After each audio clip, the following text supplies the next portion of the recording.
Yeah, KLD Wapakers Gaming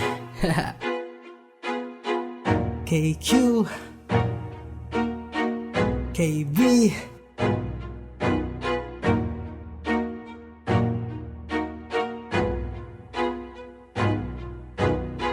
Pangalan niya ay Kevin, pangalan niya ay Kian. Dalawang malulupit, kilalang mga tigabayanan.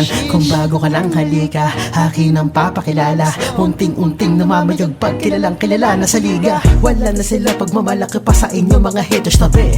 Panoorin mo sila baka mamaya ikibigla na lang mapaiye. Huwag kang lilingat, titira si Kevin sa harap mo pre. Kung kay Kian naman ay iwas sigurado ko pag inalis mo mga mata mo pre. Pag sinabing Kevin Kian di mapipigilan, lalo na kung hambog ka, talagang sila'y mapipilitan. Gibain ang humarang-harang sa harap nila. Makikita mo na lang kaliwa at kanan ng bigla. Sa bawat dribble may kaba pero di papasinda. Haliyot lang ni baklaan si Kiambaw ay dadakdak. Kasunod ng pagdakdak may kasunod na pagsigaw. May mga bumubulong nagsasabi na ang mamaw.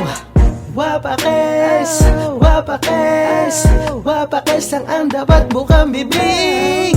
Wapakers, wapakers, wapakers lang ang inyong maririnig.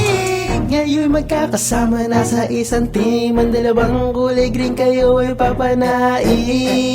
Humanda kayo sa bawat pagbato. Lalamunin nila kayo, abadi ako nagbibiro. Kaya wag na nang pabagsakin pa ang dalawang yan. Kilan lang matinlupin nyo, abadi mo matitibag yan. Marami nang napatunayan sa bawat tigang nasasalihan. Para mga ama nila namin na sila ay nasalinan. Kaya dapat maging proud ka sa mga narating ng ating pambato. Pinaka-the best sa lahat yan sa kanila, halos parang panalo. Hihira yung ganito kaya dapat ipagmalaki. May respeto sa kapwa, maayos ang pagkalaki. Pero kung haters ka, aba di ka namin kailangan. Mas maraming totoo, di ka namin pagpipilitan. Para lang sabihin ko, proud kaming Muntinlupeño. Dahil yung sa kanila, mas makikilala tayo.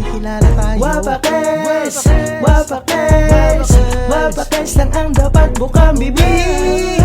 Wapakers, wapakers, wapakers lang ang inyong maririnig. Pangalan niya ay Kevin, pangalan niya ay Kian. Dalawang malulupit, kilalang mga tigabayaran. Pangalan niya ay Kevin, pangalan niya ay Kian. Dalawang malulupit, kilalang mga tigabayaran.